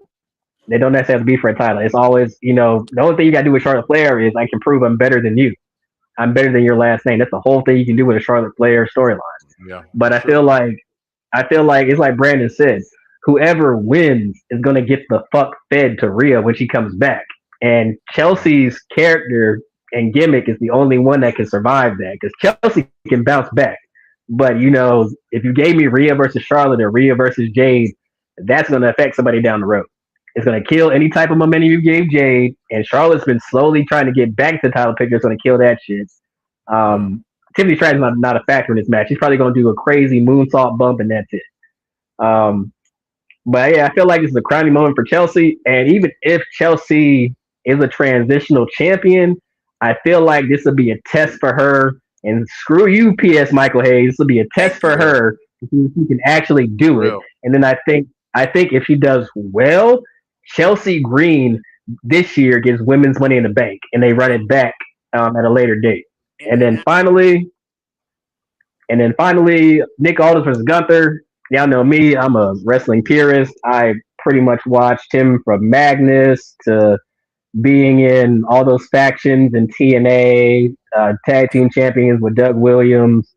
His NWA run is very underrated because Nick Aldis literally kept the NWA alive after the pandemic. He was the only reason they were relevant. Billy Corgan is not a good representation of that company.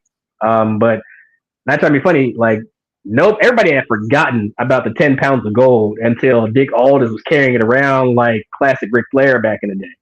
And that match he had with Cody at the first ever All In, the independent show that kind of birthed AEW, that was a great match. That was a great match. But I think I think what's going to happen is it's going to be a showcase of, oh, Nick, you still got it, but you're not going to beat Gunther. You're going to choke him out. But I feel like it's going to be a good showing of his skills. That's what I feel too. Yeah. Yeah. Also, I think the reason why I think Chelsea's going to use the ladder on Tiffany Stratton like Tiffany did her at Money in the Bank. Because remember, Tiffany won Money in the Bank in Toronto. I think they're going to do that reverse. Chelsea's going to use the ladder, take Tiffany off the ladder in Minnesota, and that's how she's going to win the belt. I'm down for it. I love Chelsea Green, but I still, to this day, I think she is so underrated. She has amazing charisma, and she's good in the ring. I mean, she's really good in the fucking ring, man. And she's a character that gets, and she's kind of like an LA Knight, where it's like she just always will be over. It doesn't matter what the fuck don't matter what you do. She's going to be over. Heel, babyface, she's always going to have that thing that people like to watch. Yep. Yeah, she's really good, man. She's definitely really good. Definitely I just want to see her win the belt so Michael Hayes could just be in the back like with the dumbass face. I just want to put that shit on Unreal. I'll watch that shit. No, what they need to do is as soon as she wins, get that camera backstage and she hold it up in his face and be like, "What now, Michael? What now, Michael?" I want Michael Hayes to go out there and interview her like Mark Henry did JR. I want that shit on camera. I want that shit live. Yeah, one thing Unreal did was solidify, like, people do not like Bruce Pritchard and people do not like Michael Hayes. These guys have old man terminology and they just don't know how to fucking see anything. Oh, you mean brother love? The whole gimmick about being a burnt Colonel Sanders, brother love, and he is the second in command. He's the second in command and creative. Crazy, unfucking real. Yeah, there's no way. Man, I wish my man Paul Bearer was around. Oh, brother love, shut up with your old Nah, all right. But listen, guys, this has been a great prediction show. I think you guys have, nailed a lot of really interesting topics, like even going forward. Yeah, Brandon, I did it. R.I.P. to the great Paul Bearer. He was running around with Undertaker. That's my daddy. Listen, yo, you know what I was thinking of? Let's be dead ass, yo. See what we're talking about right now? Like this is the shit that we used to be watching on Raw. Remember Raw? How crazy Raw used to be, how good that shit. But I was thinking about my favorite matches because I was like, my memory sucks, bro. Like I be thinking of shit and I'll think of something and I'll forget something. Like, oh yeah, I forgot about that. But it's like I was thinking of my favorite matches. Some of my favorite matches, bro, was definitely Undertaker versus Shawn Michaels, first Hell in a Cell.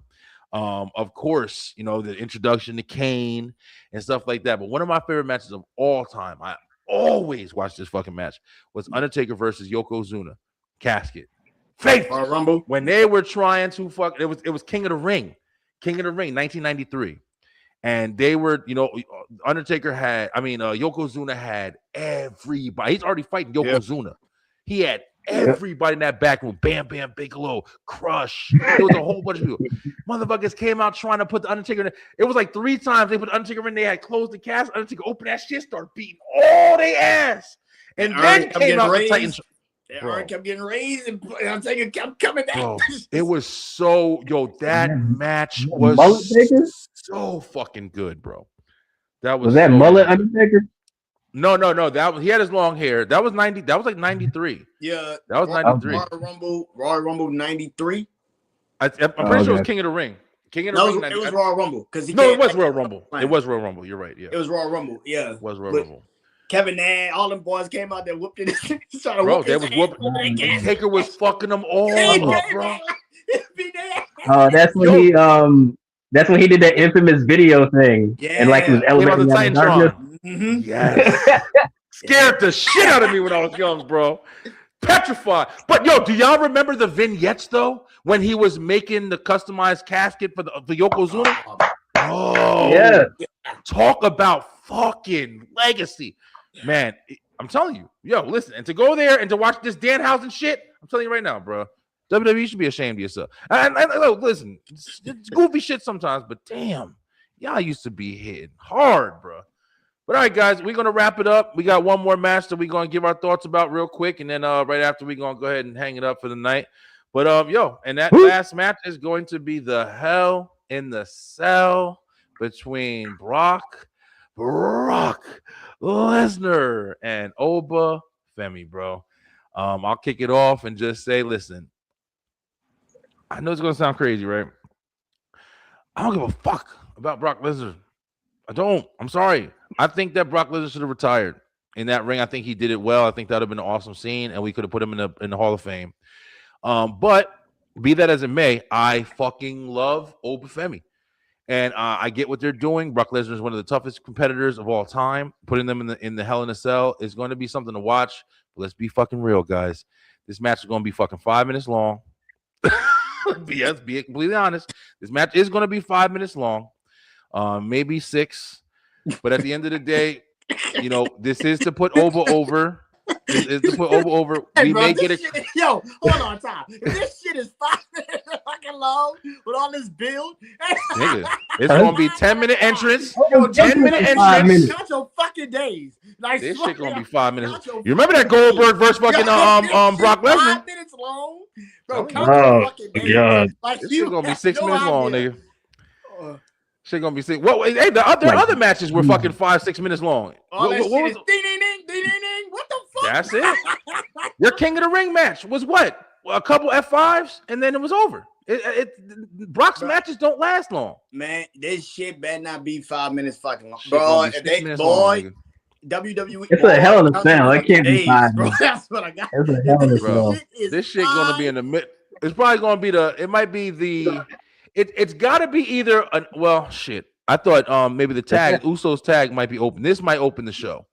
This might open the show on You Saturday. know ESPN want that. You know they want that. Bro, listen. Ooh, shit. I don't know.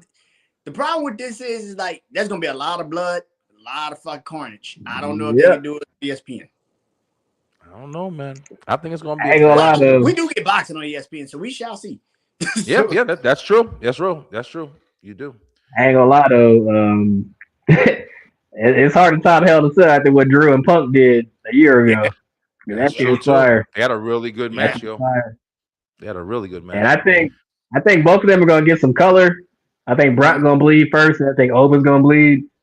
I think I got Oba. I think this is the true last hurrah for Brock. Yeah, It's been noted I that do Triple too. H has said that Brock took Oba up underneath his wing. He's like, look, you're the next big monster around here. You know, you're gonna take over where Braun Strowman couldn't cut it. But I feel like this is like Oba's crowning moment, because if you give me Oba and he does that same thing Brock did 10 years ago against Taker, beating him inside Hell in a Cell and then climbing to the top and beating his chest like he runs the fucking world, he's already solidified. And then you can do whatever the fuck you want him with that. You've already said, oh, he threw the title match out the window. So you got to eventually get him back to Roman somehow. Unless Triple H says, hey, you know what? I'm not going to null and void your shit. You still got your title shot or something like that. But this, to me, could be easily match of the night. I think it could easily outshine Punk and Cody, like, especially because it's on night one. Like, it's the best match on night one. Yeah, and it's stipulation. Hell in a Cell at that. You're already captivated. Yeah. Yep. So we'll see. I got Oba too. If I didn't say it, I definitely got Oba, man. Hands down. Go ahead, B. What you got, bro? I got Oba, man. I mean, what more can we do? What else is there? Yeah. What more can we do? Listen, man. I like the fact that they have obviously said that Brock is undefeated in Hell in a Cell, which means that's already a problem. That's already a problem for Brock. It's in his hometown. He's basically, John Cena said it while he was retiring, that Brock has already told him that he wanted to retire at SummerSlam in his hometown. This feels like it's the end, and I think that's a good thing for Brock, because bro, what more could you fucking do in the company? That's right. There's nothing left you can do. And if you're going to put this young man over, really put him over in Hell in a Cell, which I didn't think this shit really needed a Hell in a Cell, to be honest with you. I didn't think this shit needed a Hell in a Cell. This could have worked perfectly in a Last Man Standing or I Quit match. This would have worked perfectly. But hey, do your thing. Hell in a Cell, I guess. Because I don't think the feud is that important. I don't think it's like that bloody. Like, it's not that crazy. Me It's too. not, it's not like Drew and CM Punk was. Like, Drew and Punk needed a Hell in a Cell. Like, this don't need a Hell in a Cell. This feels like a match really that personal. it feels like it's just like you're the old dog, I'm the new one. Let's just fight. You could have had this shit be a fucking I Quit match, and we could just let it be that. But hey, I think the callback is though this is the same spot that Brock was in against the Undertaker. You're the biggest badass here, and I got to prove that I'm the next big fucking thing. Oba and Brock have just switched roles. But here's the problem with that. Brock already was established way before we got to that match. True. I don't even fucking remember the damn Hell in a Cell with Brock. And to be honest with you, what callback are we doing? We doing a decade ago, or we doing the first Hell in a Cell match that they had? Because we talk about the first Hell in a Cell match Brock and Taker had, and like No Mercy in 04. Damn, I don't remember that shit. Way more. Go back and watch that shit. That was Biker Taker. No, it was like, what, yeah. 02, Okay. Like 02, yeah. Which was one of my favorite Hell in a Cells. I think it's very underrated. That's one of my Hell in a Cell matches. Like, it's very underrated. Like I do remember that actually. I remember the damn the promo card for that. Mm-hmm. It was Paul Heyman was bleeding, Brock was bleeding, Taker was bleeding. That's right. I do remember that. Yeah, I do remember that. Like, it was that entire canvas is red. That entire canvas is red. Fucking red, bro. It's one of my favorite matches, but that was Brock's first Hell in a Cell. So like, if you are telling me that story, okay, but like, if we talk about like Hell in a Cell 2016, it's like, bro, Brock was already established. He already had beat the streak. It's like, what more could you have done? He already beat the streak, yeah. He already had beat the streak. What more could we have done with that? It's like, bro, he's already established. Like, what are we gonna do? So I think that's the thing about it. Like, I feel like at this point, if we're doing this and we're gonna go all the way with Oba, then go all the fucking way. Like I said with Fatal Influence, if you're gonna go all the way, go all the fucking way. Don't bullshit us. I hope not, man. I hope not. I hope we don't get a fucking 6-minute match. It may be a little longer because he's in his hometown, and like y'all said, I definitely do think that this is the end for Brock. I think that, like I said, he had a nice send off when Oba beat him that fake retirement. That was good. Everybody felt that shit. That's the only bad thing about faking the retirement. But I think this is a perfect ending for Brock. If he loses this way, getting beat by the younger, faster, stronger fucking wrestler, he just leaves on his back. He already did the WrestleMania fake boots in the ring shit. He doesn't need it again. He did it. Yeah. He can just leave. He doesn't need to do it again. He already did it. Yeah, exactly. Yep. He also kind of did it with Cody. Remember when Cody beat him? He did it then too. Yep. He kind of shaking his hand there. We all thought he was going then. So yeah, well, I hope one thing was kind of going after that because I mean, scandals and shit. But that's true. I mean, he's back now, but I mean, he kind of was gone. I mean, but yeah, absolutely. But listen, guys, I do think it's still going to be a fun match. I definitely think somebody's getting thrown through the fucking cage. I think it's going to be wild. I think that the match is going to be wild. There's no way it can't be wild. I just really hope that they don't do some classic shit. I hope nobody goes to the top because if somebody goes to the top, somebody's definitely going to do that, motherfucker. There's no doubt about it. But a fucking top. That's ridiculous. Yeah, they're too big, bro. I don't think the weight can handle that shit, boy. Hell no. Mankind shit all over again. That might really over 302. They might really do last 5 fucking minutes. I'm telling you, those two big ass dudes.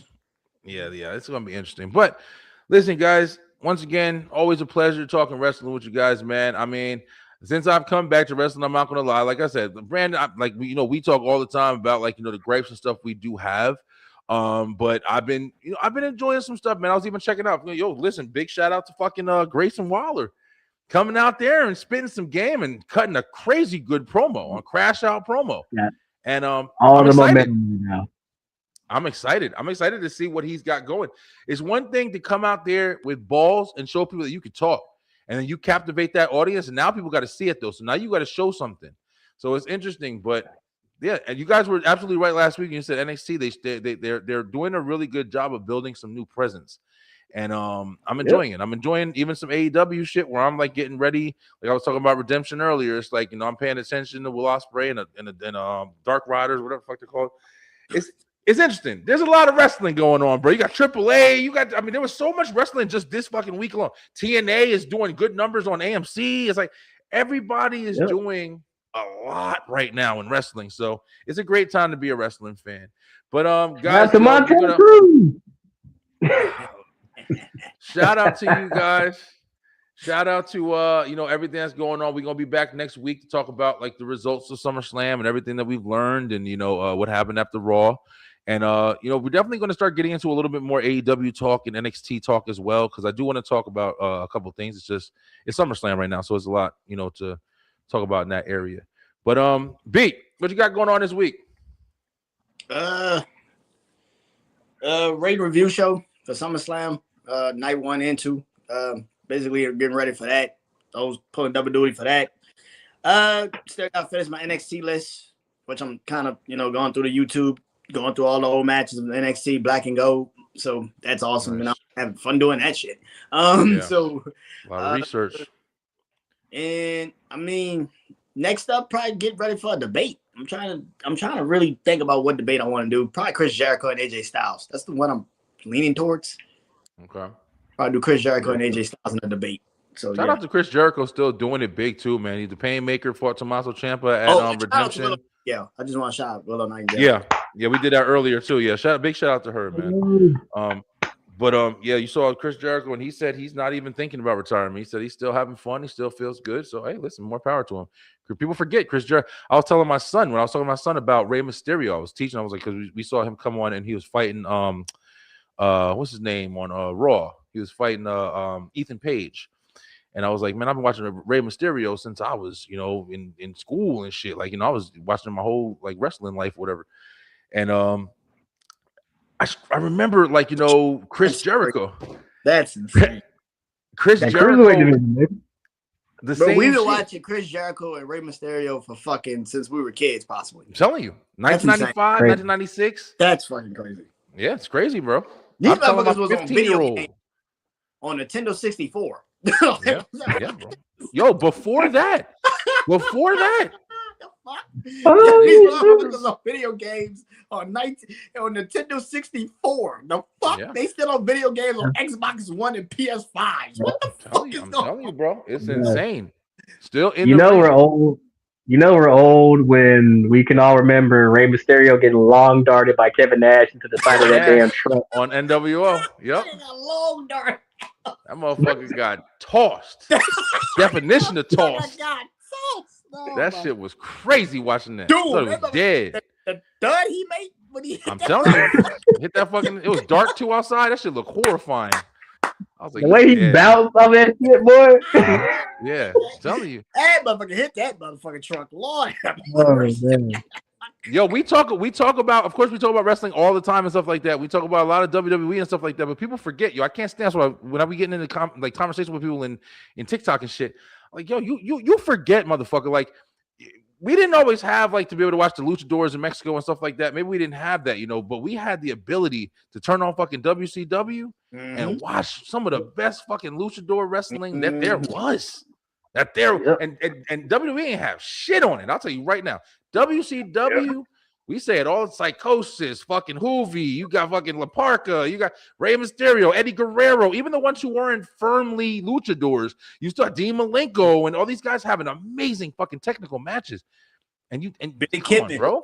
Billy Kidman, one of the most beautiful shooting star presses of all fucking time. Come on, bro. Prime Ultimo Dragon. Yes. We don't Ultimo Dragon. Ooh, Come on, bro. Stop fucking playing with me, yo. We've been watching this shit forever, man. Don't ever question me if I know fucking wrestling, bro. Brandon over here doing research on this shit. He's literally fucking going through matches. We know wrestling, bro. Don't even fucking play. But guys, yo, once again, it's been amazing. We're gonna be back next week. Join us tomorrow night. We got the Beyond Entertainment Show coming back. We're gonna be talking about San Diego Comic-Con. We learned a whole lot of stuff that's coming out, and a lot of fun stuff. We're gonna be talking about me and Kyle. We got a top 5, and I'll just let you know, a little sneak peek. We're doing top 5 favorite cosplays. If you were going to cosplay, what would you cosplay as? With top 5, we're gonna get top 5. See what Brian B and Kyle Eric's top 5 is gonna be. What you got, Slim? Not much, man. Good to be back. Battling some personal issues, but this has definitely helped my mental with positivity. Also, definitely still been on the TikTok thing. I like to do discussion topics. Like today, I said the greatest cuss out in TV history is Claire Huxtable gathering Vanessa for going to Baltimore for having big fun, and that got a lot of reactions. Also still watching G1 with New Japan. It looks like they're going with a younger type of winner this year. Like all their young talent is getting good wins, but it's going to be really good. And my last thing is SummerSlam is going to set the bar for what they do at All In, because we all know it's competition. Yes, However it is. hard SummerSlam goes, I know AEW is going to try to go 10 times harder just to outdo it. And I think we're going to have probably one of the best shows this year. I just watched Redemption. First of all, Jack Perry, you couldn't pay me to take no fucking Canadian Destroyer off a ladder. Nick Wayne, you a saint. I don't know how you did it. AEW got some really good storylines. Like you said, shout out to Willow. I definitely thought Tekla was going to win. I thought we were getting Tekla versus Mercedes, but then somebody reminded me that Mercedes and Willow are 1-1, so this is a rubber match. It'll be pretty good. Yeah. And my last thing, based on the video I saw today, I think we can confirm that New Day will be at All In. They basically showed a video of them breaking their chains from WWE, leaving Big E behind, even though they didn't want to. So I think after the Young Bucks versus I'm not calling them fucking Cage and Cope, it's Edge and Christian. I think after Young Bucks versus Edge and Christian, I think you're gonna see the New Day debut. I think also, and I also think that you might get Sheamus possibly joining the Death Riders for some reason. I think Sheamus is going to join AEW soon. The only thing I'm confused about is when I watched Redemption, I didn't understand what was the fucking point of building Will Ospreay with the Death Riders for the last 6 months, only for the thing of John Moxley tells you to do something. Oh, now it's too far. It's too far. You've been doing the shit John Moxley tells you. Now you got a moral conscience. Like, that's crazy. But that's the only thing I'm confused about AEW. Other than that, I'm glad to be back here. And we miss you, Lay. We miss you, Lay. Come back. Oh, and shout out to Mighty World, too, for winning the TBS title. Yeah, I saw that, too. Yeah. I ain't got some belts moving around, man. But really good shit. But, guys, listen, we're going to be back next week. So, until then, stay true, stay positive, pay attention. And we out, y'all. Have a great night, guys. Peace. Thank you guys so much for watching. If you enjoyed that episode, make sure you head on over to the Beeline Entertainment LLC YouTube channel, where we have so much more for you. We have the Beeline Web Show on Tuesday nights, as well as Straight Through the Ropes Wrestle Talk on Wednesdays, and of course, the Beeline Entertainment Show on Thursday night. Join us and make sure that you hit that like, hit that share, and of course, subscribe with that bell button for the notifications so you can make sure you're getting all the great content from the Beeline Entertainment LLC. Let's go!